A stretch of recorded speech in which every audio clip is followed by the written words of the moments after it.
ಅದು ಅವ್ರು ಖರ್ಗೆ ಅವ್ರು ಹೇಳ್ಬೇಕು, ಅವ್ರಿಗೆಲ್ಲ ಕ್ಯಾಲ್ಕುಲೇಷನ್ ಚೆನ್ನಾಗಿ ಮಾಡ್ತಾರೆ, ನಮಗೆ ಚೆನ್ನಾಗಿ.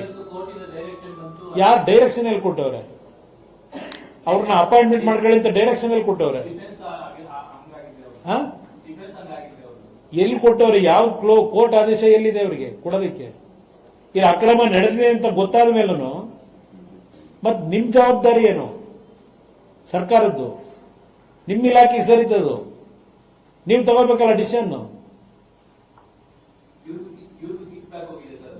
ಅದು ಅವ್ರು ಕೇಳಿ ಗೊತ್ತಿಲ್ಲ ನನಗೆ, ಯಾರು ಕಿಕ್ ಬ್ಯಾಕ್ ಹೋಗಿದೆ ಅವ್ರು ಹೇಳ್ಬೇಕು. ಯಾಕೆಂದ್ರೆ ಅವ್ರು ಪಂಡಿತರಲ್ಲ ಎಲ್ಲ ವಿಷಯದಲ್ಲೂ.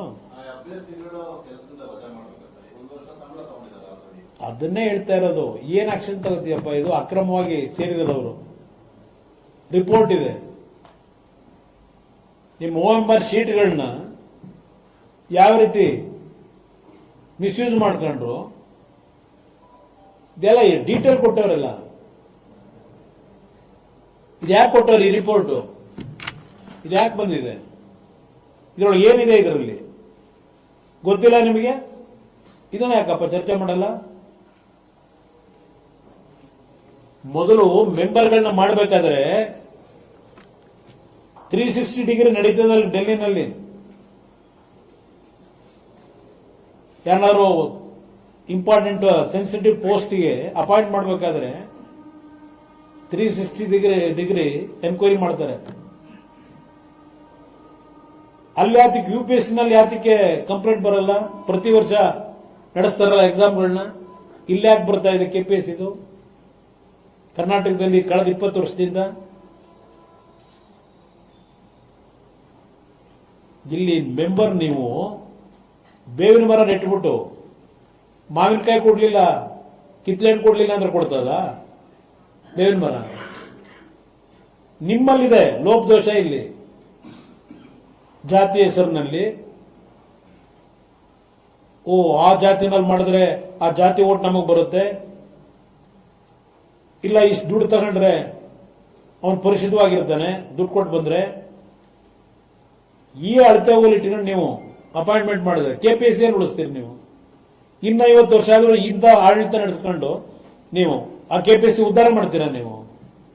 ನಿಮಗೆ ಗೊತ್ತಿಲ್ವಾ ಇಲ್ಲಿ ಏನು ನಡೀತಿದೆ? ಹೇಳಿ ಸರ್.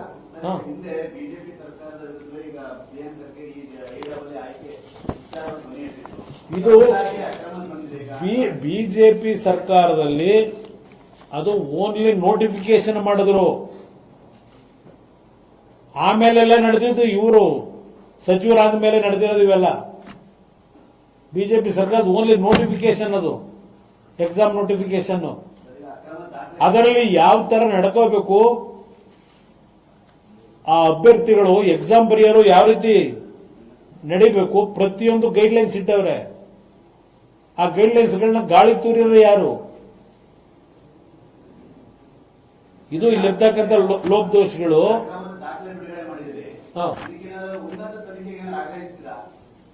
ತನಿಖೆಗಲ್ಲ, ಮೊದಲು ಇಷ್ಟೆಲ್ಲ ಭಾಷಣ ಮಾಡ್ತಾರಲ್ಲ, ರಾಜೀನಾಮೆ ಕೊಟ್ಟು ಹೊರಗೆ ಬಂದು ರಾಜಕೀಯ ಮಾಡಬೇಕು. ಇಲ್ಲಿ ಅಧಿಕಾರ ಕೊಟ್ಟಿದ್ರಲ್ಲ, ವಿಷಯ ಗೊತ್ತಿದ್ದು ಇಂಥವ್ರನ್ನ ಹೆಂಗ್ ಅಪಾಯಿಂಟ್ಮೆಂಟ್ ಮಾಡ್ಕೊಂಡಿದ್ರಿ? ಇಷ್ಟೆಲ್ಲ ಇದ್ದು ಮೆಟೀರಿಯಲ್ ಇದೆ, ಯಾತ್ರಿಕ್ ಮೌಲಿಕ ಶರಣ ಆಗಿದೆ. ಬರೀ ಇದ್ರ ಬೇರೆ ಹೇಳ್ತಿರಲ್ಲ, ಈಗಲೂ ನಿರಂತರವಾಗಿ ನಡೀತಾ ಇದೆ ಇಲ್ಲಿ.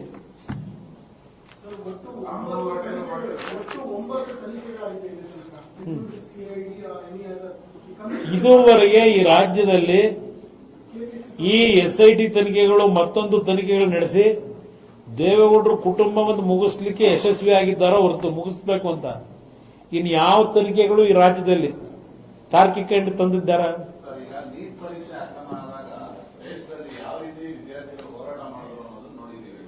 ನಾನು ಅದಕ್ಕೆ ಇಲ್ಲಿಯ ಧಾರವಾಡದಲ್ಲಿ ನಿನ್ನೆ ಅವರೇ ರೆಫರ್ ಮಾಡವ್ರೆ, ಪ್ರಿಯಾಂಕಾ ಖರ್ಗೆ ಅವರೇ.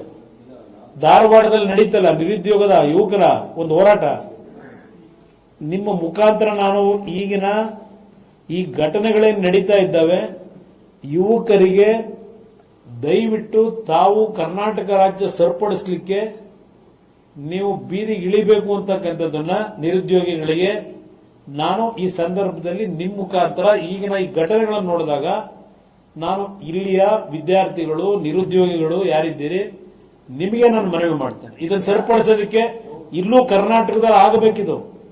ಯಾತಕ್ಕೆ ಮೌನವಾಗವ್ರೆ ಜನ ಈಗ ಯುವಕರು? ನಾನು ಮನವಿ ಮಾಡ್ತೇನೆ,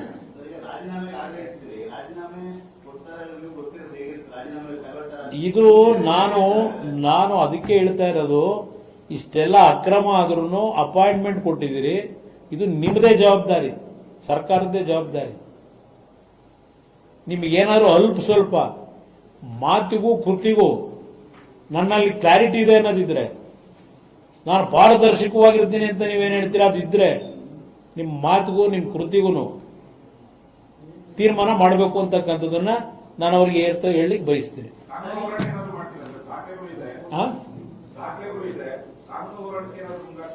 ಈಗಾಗಲೇ ಅಪಾಯಿಂಟ್ಮೆಂಟ್ ಕೊಟ್ಟವರಲ್ಲ, ಕಾನೂನಿನಲ್ಲಿ ಕೆಲವು ತೀರ್ಪು ಕೊಟ್ಟರು.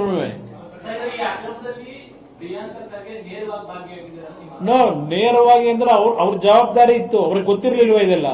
ಅಪಾಯಿಂಟ್ಮೆಂಟ್ ಕೊಡಬೇಕಾದ್ರೆ ನಿಲ್ಲಿಸಬೇಕಾಗಿತ್ತಲ್ವಾ? ಕೋರ್ಟ್ನಲ್ಲಿ ತೀರ್ಪು ಅಂತಿಮ ಬರೋದಕ್ಕೆ ಮುಂಚೆನೆ ಯಾಕೆ ಅಪಾಯಿಂಟ್ಮೆಂಟ್ ಕೊಟ್ರಿ? ನಡೀತಿದ್ದಾಗ ಅಲ್ಲ, ನೋಡೋಣ ಏನ್ ಮಾಡ್ತಾರೆ ಅವ್ರ ಗಮನಕ್ಕೆ, ಸರ್ಕಾರದ ಗಮನಕ್ಕೆ ತರ್ತೀನಿ, ನಡೆದಿದೆಯಲ್ಲಪ್ಪ, ಇದೇನ್ ತೀರ್ಮಾನ ಮಾಡಬೇಕು, ಕೋರ್ಟ್ ಏನ್ ಹೇಳಿದೆ, ಸಬ್ಜೆಕ್ಟ್ ಕೆಲವೆಲ್ಲ ಹೇಳೋರಲ್ವಾ? ಇಷ್ಟೆಲ್ಲ ಆದ್ಮೇಲೆ, ಇಷ್ಟೆಲ್ಲ ರಿಪೋರ್ಟ್ ಕೊಟ್ಮೇಲೆ ಮಾಡಿ, ಈ ರಿಪೋರ್ಟ್ ಯಾಕೆ ಮಾಡಿಸ್ತೀರಿ? ಕಸಲ್ಪುಟ್ಟಿಗೆ ಈ ರಿಪೋರ್ಟ್ಗಳನ್ನ ಮಾಡಿಸೋದು ನೋಡಿದಿವಲ್ಲ, ಹಲವಾರು ರಿಪೋರ್ಟ್ಗಳು ಏನಾದವು. ಇದನ್ನೇ ಕೋರ್ಟ್ನಲ್ಲಿ ಹೇಳ್ತಾರೆ. ಅದಕ್ಕೆ ನಾನು ಓದದ್ನಲ್ಲ, ಸಿಬಿಐ ಅಡ್ವೊಕೇಟ್ ಅನ್ನು ನೆಕ್ಸ್ಟ್ ಇಯರಿಂಗ್ ಬರಬೇಕು, ಅವ್ರಿಗೆ ನೋಟಿಸ್ ಕೊಡಿ, ಅವ್ರಿಗೂ ಬರಕ್ ಹೇಳಿ ಅಂತ ಹೇಳಿ ಆದೇಶ ಮಾಡುತ್ತೆ ಕೋರ್ಟಲ್ಲಿ. ಇದು ಸಿಬಿಐ ಫಿಟ್ ಕೇಸ್, ಇದು ಕೊಡಬೇಕು ಅಂತ ಹೇಳಿ ನಾನು ಹೇಳ್ತಿರೋದಲ್ಲ, ಕೋರ್ಟ್ ರೆಫರ್ ಮಾಡಿರೋದು ಇದನ್ನ. ಆ ಹುಡುಗರು ಪರವಾಗಿ ಇರೋರು ಹೇಳ್ತಾರೆ ಸಿಬಿಐ ಕೊಟ್ಬಿಡಿ ಅಂತ.